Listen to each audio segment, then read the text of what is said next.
Hello दोस्तों, तो हमारी कहानियों वाले चैनल पर आप सबका हार्दिक स्वागत है। तो दोस्तों, हमारी आज की कहानी है जिस पत्नी को गंवार समझकर घर से धक्के मारकर निकाल दिया था, आज उसी पत्नी को अदालत में जज के रूप में देखकर पति के पैरों तले जमीन सरक गई। सभी लोग अदालत में जज साहिबा का इंतजार कर रहे थे कि करीब 5 मिनट बाद जज ने अपनी कुर्सी संभाली तो सामने कुर्सी पर बैठी नौजवान जज को देखकर रोमिला जी और अंकित की आंखों के आगे अंधेरा सा छा गया। वो बार बार अपनी आंखों को झपकाते और बार बार उस जज साहिबा को आश्चर्य भरी नजरों से देखते। उन्होंने तो कभी सपने में भी नहीं सोचा था कि वो एक दिन इतनी बड़ी जज। खैर, कुछ ही देर में जज ने अपना फैसला सुनाया और वहां से चली गई। अंकित और रमीला जी उस जज साहिब को बस आंख फाड़कर निहारते रह गए। बेटी प्रिया से जब फोन पर सारी सच्चाई पता चली तो बची कुची सांसें भी उनके गले में अटकी रह गई। दोनों दूसरे दिन सहमते हुए उस जज साहिबा के बंगले पर पहुंचे तो बाहर ही गार्ड ने उन्हें रोक लिया। इतना बड़ा घर और रुतबा देखकर दोनों ही हैरान थे कि इन 5 सालों में यह सब कैसे हुआ। रोमिला जी दरबार से बोली, बेटा, एक बार क्या हम तुम्हारी मैडम से मिल सकते हैं? नहीं, हम बिना परमिशन के कुछ नहीं कह सकते। कुछ ही देर में हमारी मैडम अदालत के लिए निकलेंगी तो खुद बात कर लेना, तब तक यही प्रतीक्षा कीजिए। दरबार की बात सुनकर दोनों माँ बेटे वहीं चुपचाप जमीन पर बैठकर जज साहिब का इंतजार करने लगे, क्योंकि आज उन्हें उस जज साहिबा के अलावा कोई और नहीं बचा सकता था। थोड़ी देर बाद जब जज साहिब बाहर आ गई तो उनको देखते ही अंकित और रोमिला जी सीधे उनके पैरों में गिर गए और गिड़गिड़ाकर माफी मांगने लगे। बेटा, हमें बचा लो। रोमिला जी रोशनी जैसी दहाड़ने वाली आज भीगी बिल्ली की तरह गिड़गिड़ा रही थी। उन नीच लोगों को इतने सालों बाद दोबारा अपनी आंखों के सामने देखकर उस जज साहिबा के अंदर एक ज्वालामुखी दहक उठी। वह दरबार से बोली, इन भिखारियों को चाय पानी पिलाकर रफा दफा कीजिए और ध्यान रहे ये लोग दोबारा इस घर के आसपास भी नजर नहीं आने चाहिए। इतना कहकर वो अदालत के लिए निकल गई। दोनों माँ बेटे पीछे गिड़गिड़ाते रह गए, लेकिन आज फिर से इन लोगों के चेहरे को देखकर वो अपने 6 साल पहले अतीत में डूब गई। आज जज की कुर्सी पर बैठे बैठे सब कुछ चलचित्र की तरह उसकी आंखों के सामने घूमने लगा था। अंकित एक सुंदर नौजवान था। उसकी आयु लगभग 28 वर्ष की ही हो चली थी। उसकी माँ रोमिला अब उसकी शादी करने के लिए बहुत उत्सुक बैठी थी। उनका वश चलता तो किसी भी एक सुंदर लड़की से उसकी शादी तुरंत ही कर देती। इसीलिए वह कहीं से भी निमंत्रण मिलता तो तुरंत जाने को तैयार रहती, क्योंकि शादी ब्याह में अक्सर शादी योग्य लड़कियां देखने को मिल जाती थी। ऐसी ही एक शादी में रोमिला ने निकिता को देखा। वह स्वयं उसकी सुंदरता पर मुग्ध हो गई, क्योंकि रोमिला स्वयं एक संपन्न परिवार से थी और समाज में उनकी संपन्नता की दांग थी। इसी संपन्नता के गर्भ में रोमिला ने जब निकिता के माता पिता से अपने बेटे के लिए निकिता का हाथ मांगा तो निकिता के माता पिता, जो आर्थिक स्थिति से सामान नहीं रहे थे, फिर भी इस शादी के लिए तैयार हो गए। रोमिला की मां ने निकिता के हाथ में अपनी अंगूठी पहनाकर उसे शादी में निकिता और अंकित की शादी की बात पक्की कर दिया और निकिता के माता पिता को सोचने का अवसर बिल्कुल भी नहीं दिया और 15 दिन में शादी भी तय कर दिया। अपनी हैसियत से बढ़कर उन्होंने कर्ज लेकर निकिता की शादी अंकित के साथ कर दिया। शादी में उन्होंने निकिता के दहेज में किसी प्रकार की कमी नहीं रखी थी, पर सब दिन एक जैसे तो नहीं होते ना। कुछ ही दिन में निकिता को ससुराल में अपनी हैसियत पता चलने लगी। रोमिला जी हर समय निकिता के पीछे पड़ी रहती थी। शादी के कुछ दिनों बाद ही निकिता अपनी सास की टोका टोकी से व्यस्त हो चुकी थी। सबसे ज़्यादा ठेस उसे तब पहुंचती जब उसके माँ बाप को भिखारी कहकर वो पूरे मोहल्ले में अपमानित करती। एक दिन उसके सब्र का बांध टूट गया और निकिता बोली, बस कीजिए मम्मी जी, भिखारी मेरे माँ बाप नहीं आप लोग हैं। अरे क्या कुछ नहीं दिया, किस चीज़ की कमी रखी? फ्रिज, टीवी, वॉशिंग मशीन, अलमारी, dining table, dinner set, sofa cum bed, lounge chairs, दीवान, लग्जरी काउच, आईफोन, एक्सयूवी गाड़ी, क्या कुछ नहीं दिया मेरे मायके वालों ने। और आपका दहेज के सामान से पेट ही नहीं भरता है और आप बार बार मेरे मायके से दहेज के सामान मंगवाती रहती हैं। अब से मैं यह सब नहीं मंगवाऊंगी, निकिता चिल्लाते हुए बोली। तो निकिता की बातें सुनकर सबके सामने सास की बोलती बंद हो गई थी और घर के बाहर पुरुषों और महिलाओं में फुसफुसाहट शुरू हो गई। अभी तक सबको रोमिला जी ने यही बताया था कि निकिता बहुत गरीब घर की लड़की है, इसीलिए सास सब सामान अपने बेटे की खुशी के लिए खुद ऑर्डर देकर बनवाया खरीद लाई थी। पर पहली बार निकिता के चिल्लाने से सब लोगों के सामने उसकी सास की पोल पट्टी खुल गई थी। निकिता की तेज आवाज़ सास को बुरी लग रही थी। इससे उनकी प्रतिष्ठा पर आज बहुत बड़ा कलंक लग गया था। रोमिला आज असहाय सी होकर रह गई थी, पर सबके सामने आज वह कुछ कर नहीं सकती थी। इधर निकिता का गुस्सा शांत होने का नाम ही नहीं ले रहा था। आधे घंटे से निकिता चिल्लाए जा रही थी और अब तो अंकित के दफ्तर से आने का समय भी हो गया था। सास रोमिला जी सोच रही थी कि अगर इस समय अंकित आ जाएगा तो आज तक के सारे किए किराए पर पानी पड़ जाएगा। घर की गिनती बैठने में तेज रोमिला जी ने अब आगे बढ़कर निकिता को शांत करने की कोशिश करना शुरू कर दिया। सबके सामने मुंह पर नाटकीय लाड लाते हुए निकिता से बोली, अरे बेटा, जरा सी बात का क्यों बतंगड़ बना रही हो? मुझसे हाथ से कप फिसल कर टूट गया था, कोई बात नहीं, दूसरा आ जाएगा, क्यों चिंता करती हो? और दरवाजे पर खड़ी दूसरी औरतों से बोली, चलिए चलिए, कोई विशेष बात नहीं हुई है। निकिता की तबीयत ठीक नहीं, इसीलिए चिड़चिड़ी हो रही है, जाइए आप सब। जब उन्होंने सारी महिलाओं को ऐसे बोला तो सभी फिर धीरे धीरे खसकने लगी। जल्दी ही घर के सामने लगी भीड़ भी खत्म हो गई और रोमिला जी को सुकून मिल गया कि चलो अंकित के आने के पहले ही एक तो घर के सामने लगी भीड़ हट गई, दूसरा निकिता का गुस्सा अब वह खुद देख लेगी। जैसे ही महिलाएं गई, रोमिला जी अपने रंग में आ गई। उन्होंने निकिता का हाथ पकड़ा और घसीटते हुए उसके कमरे में ले जाकर धकेल दिया और धमकी दिया, बहुत अपने मायके के सम्मान का घमंड दिखा रही थी ना, अब देख कैसे तेरा घमंड मैं ढीला करती हूँ। रोमिला जी अब अपने रंग में आ गई थी।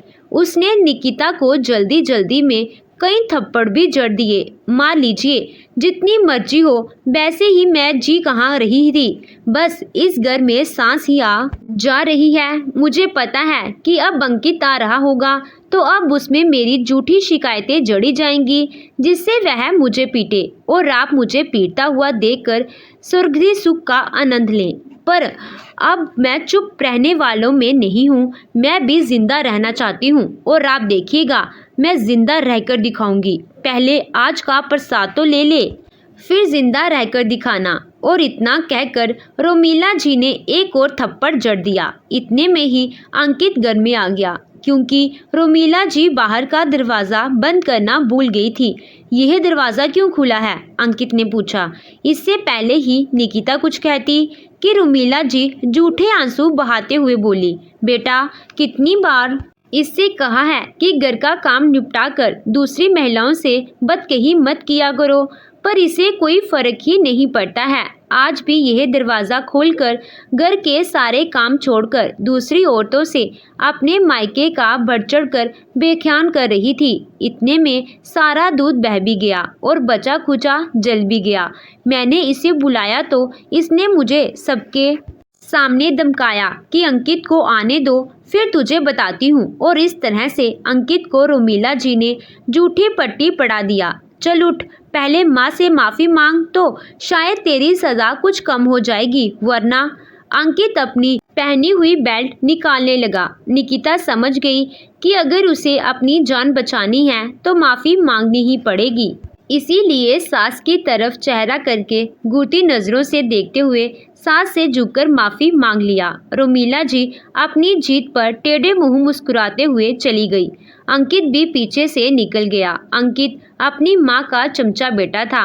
वह उनकी हर बात आंख बंद करके मान लेता था, क्योंकि उसके पिता उसके बचपन में गुजर गए थे और वह सिर्फ अपनी माँ के साय में ही पलकर बड़ा हुआ था। उस पर माँ का बहुत ज़्यादा असर था। उसकी माँ ने उसके दिमाग में अच्छे से भर दिया था कि जितनी भी बहुएं होती हैं सब घर फोड़ने के लिए आती हैं। अगर एक बार भी उन विश्वास कर लिया तो तुम्हें अपना गुलाम बना लेगी। उनकी किसी भी बात पर विश्वास मत करना, चाहे जो हो जाए। और अंकित ने उनकी इस बात को गांठ बांध लिया था। इसीलिए निकिता अपने ससुराल में चाहे जितना अच्छा काम पूरा जी लगाकर काम करे, तब भी उसको कभी भी दोनों में से किसी का भी स्नेह नहीं मिला था।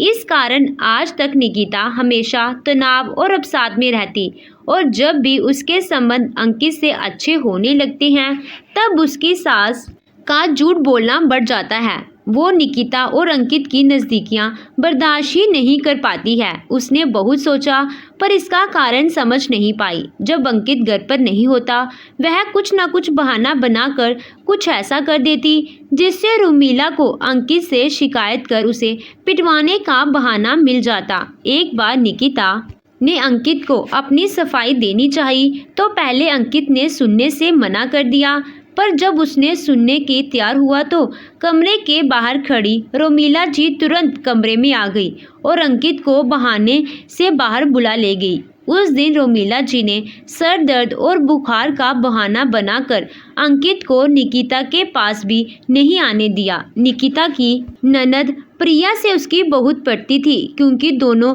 समान आयु की थी और एक ही क्लास में बचपन से पढ़ती आई थी। सच पूछा जाए तो प्रिया के कारण ही निकिता की शादी अंकित से हुई थी। वह सुंदर थी, उसे देखकर कोई शादी के लिए मना कर ही नहीं सकता था। बचपन से ग्रेजुएशन करने तक दोनों पक्की सहेलियां थीं। इसी से प्रिया ने निकिता को अपनी भाभी बनने के लिए तैयार कर लिया था।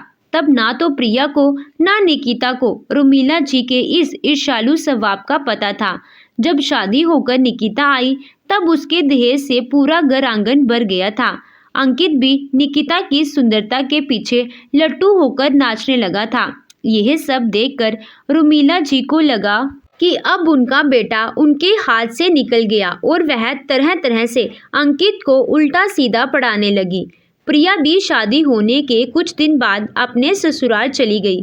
शादी के बाद मायके में बहुत कम रहने से उसे अपनी मां के असुरक्षा और ईर्ष्यालु बाला स्वभाव समझ में ही नहीं आया। रोमिला जी आए दिन अपनी महिला मित्र मंडली में निकिता के गरीब घर से होने की बात बताती रहती थी। शादी में मिले सम्मान को भी वह खुद का खरीदा होना बताती थी।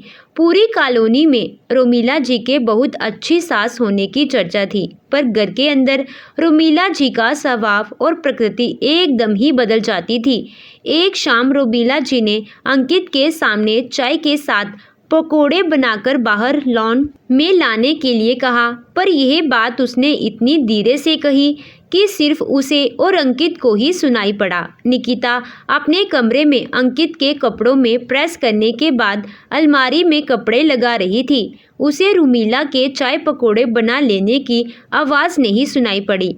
कपड़े रखने के बाद हमेशा की तरह उसने चाय बनाई और बिस्कुट के साथ लॉन में पहुंचा दिया। चाय के साथ पकोड़े ना देकर रोमिला जी का पारा सातवें आसमान पर चला गया। रोमिला जी जानती थी कि निकिता की जगह कोई और भी होता तो उसे भी सुनाई नहीं पड़ता, पर यह तो रोमिला ने निकिता को सताने के लिए किया था। निकिता के अंदर पहुंचते ही खुद भी अंदर आ गई और अंकित को भी बुला लाई। और वहीं कमरे में निकिता को अंकित ने बेल्ट ही बेल्ट से बहुत मारा। निकिता के पूरे शरीर पर नील उभर आए। इतनी मार खाने के बाद उससे अब खड़ा भी नहीं हुआ जा रहा था। जमीन पर पड़ी निकिता को छोड़ दोनों ने उसे कमरे में बंद कर दिया। रोमिला जी ने निकिता को चेतावनी दिया कि तुम पकोड़े बनाने से काम चोरी करना चाह रही थी ना, लो अब कमरे में बंद, अच्छे से आराम कर लो। यहाँ पड़ी रहोगी तो तुम्हें ना तो खाना बनाना पड़ेगा ना ही खाना खाने का कष्ट करना पड़ेगा। इस तरह निकिता का रात का खाना मना कर देने के बाद खुद को खाना ना बनाना पड़े, इसीलिए बाहर से पिज्जा मंगवा कर दोनों ने खा लिया। इस तरह रोमिला अक्सर निकिता को अंकित से पिटवाती रहती थी। इस बार भी रोमिला जी को निकिता को पीटते देखकर आत्मीय सुख मिला। उन्हें लगने लगा कि उनका बेटा उनके कब्जे में है और निकिता के कहे भी नहीं है। वास्तव में रोमिला को बहू नहीं, एक बिना वेतन के एक नौकरानी चाहिए थी और निकिता के रूप में वह मिल गई थी। दूसरे दिन जब अंकित अपने काम पर चला गया तब रोमिला ने कमरा खोला। निकिता अभी भी जमीन पर पड़ी हुई थी। उसने पूरी रात जमीन पर ही बिता दी थी क्योंकि मार लगने के बाद वह बेहोश हो गई थी और कितनी देर बेहोश पड़ी रही, उसमें उठ खड़े होने की हिम्मत नहीं थी। जब रोमिला ने कमरा खोला तो उसकी तरफ देखकर राक्षसी हंसी हंस पड़ी। निकिता इस हंसी के बेखौफ होकर बोल उठी, तुम्हारे मन को शांति मिल गई। मुझे झूठे इल्जाम लगाकर जो आत्मीय सुख ले रही हो ना, वह थोड़े ही दिन का है, फिर देखना तुम। रोमिला जी बोली, चलो एक समझौता करते हैं। अगर तुम अपने मायके से 2 लाख ले आओ तो मैं तुम्हारे साथ अब से ऐसा नहीं करूँगी। सोच लो। निकिता सोच में पड़ गई। अगर सिर्फ 2 लाख लेकर उसका परिवार बच जाता है तो भी गनीमत है। निकिता ने हामी भर दिया। रोमिला ने अपना फ़ोन उसे पकड़ाया और मायके फ़ोन करने को कहा। निकिता ने अपनी सास के प्रलोभन में आकर अब मायके से 2 लाख मंगवा लिए। निकिता को कुछ ज़रूरत होगी, ऐसा सोचकर उसके पिता ने 2 लाख उसे छोटे भाई से भिजवा दिए। अपने हाथों में 2 लाख देकर रोमिला के मन की हवस जग गई। कुछ दिन तक उन्होंने रवीला से अच्छे से व्यवहार किया, उसके साथ रसोई में खाना भी बनवाया। पर महीना बीते बीते उन्होंने आईफोन की मांग कर डाली। इस पूरे महीने गाली गलौज और मारपीट ना होने से निकिता को बहुत संतोष मिला था। उसके मन से परिवार खोने का डर भी जाता रहा, इसीलिए इस बार उसने आईफोन भी मंगवा दिया। आईफोन सरलता से मिलने के कारण रोमिला जी के हाथ जैसे कोई मुफ्त की कोई दुधारू गाय मिल गई। अब उसकी अक्सर कोई ना कोई डिमांड आती रहती कि अब यह चाहिए, अब वह चाहिए। अगर निकिता ज़रा सा भी आनाकानी करती तो उसके साथ फिर वही पुराना बेल्ट वाला व्यवहार होता। निकिता अपनी सास की आए दिन होने वाली रोज़ रोज़ की नई डिमांड से थक चुकी थी। वह एक दिन भड़क उठी। रोमिला जी को निकिता का ऊंची आवाज़ में उत्तर देना सही नहीं लगा। आज फिर अंकित से रोमिला जी ने निकिता को पिटवा दिया और कमरे में बंद करके उसका रात का खाना बंद कर दिया। निकिता अपने भाग्य पर रो पड़ी। आज भी निकिता इतनी मार खा चुकी थी कि उसका चेहरा सूज गया था। दाहिने हाथ की छोटी उंगली टेढ़ी हो गई थी। अपने दम पर उससे खड़ा नहीं होते बन रहा था। पूरी रात अंधेरे में निकिता जमीन पर पड़ी रही। निकिता ने आईफोन अपने मायके से मंगवा लिया था, पर उस फ़ोन का इस्तेमाल वह नहीं कर सकती थी। आईफोन तो क्या, उसके पास कोई फ़ोन नहीं था जिससे वह अपने मायके बात कर सके। कभी कभी रोमिला जी अपने फ़ोन से अपने ही सामने थोड़ी देर उसके मायके बात करवा देती थी, जिससे किसी को किसी भी तरह का भी शक ना हो। निकिता इस कदर अपने ससुराल में फंस चुकी थी कि ना तो घर से बाहर निकल रही सकती थी, ना ही खिड़की से बाहर झांक सकती थी, तो किसी से मदद कैसे लेती, बस छटपटा कर रह जाती वह। आज उसकी उंगली में बहुत दर्द हो रहा था। लगता था कि जैसे उंगली की हड्डी टूट गई हो। पूरी रात अंधेरे में बिताने के बाद जब अंकित अपने काम पर चला गया तब रोमिला जी ने दरवाज़ा खोला और निकिता को देखकर विद्रूप हंसी हंसकर बोली, दिमाग ठीक हुआ या नहीं, या और खातिरदारी करवाऊं तुम्हारी। निकिता इस समय दर्द से छटपटा रही थी। उसे बुखार चढ़ गया था। कल दोपहर से उसने कुछ नहीं खाया था, पर वह कुछ नहीं बोल सकी।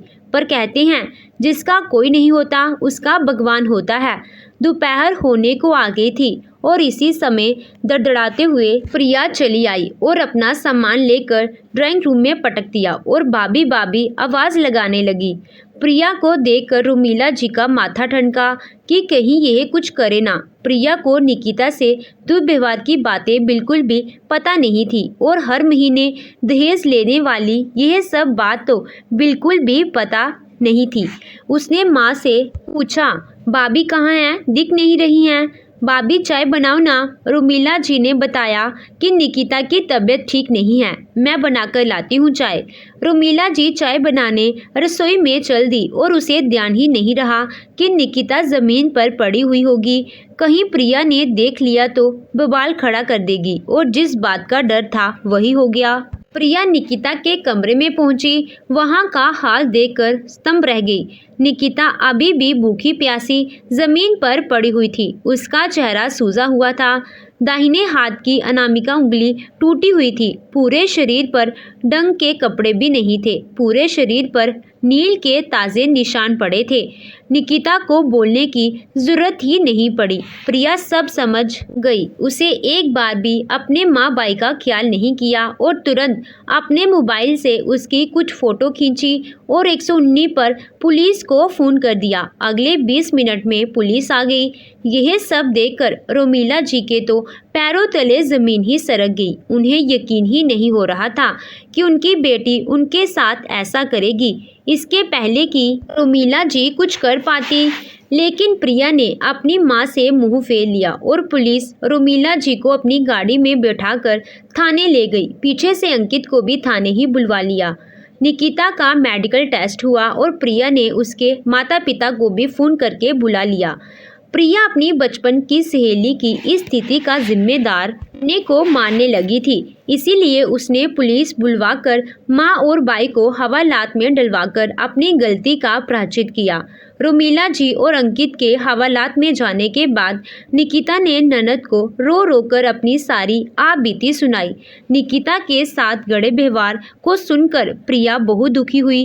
अगर उसने अपनी आंखों से देखा ना होता तो वह कभी भी विश्वास नहीं कर पाती, पर अब सब कुछ आंखों के सामने होने से उसे लगने लगा कि निकिता के साथ जो कुछ भी घटा उससे उसका भी हाथ है। उसी ने भाई के लिए निकिता की शादी के लिए पहल किया था, इसीलिए अब निकिता को सहारा देना उसका फ़र्ज़ बनता था। जैसे ही प्रिया को अपने फ़र्ज़ का एहसास हुआ, उसने निकिता को अपने घर ले चलने का इंतज़ाम किया।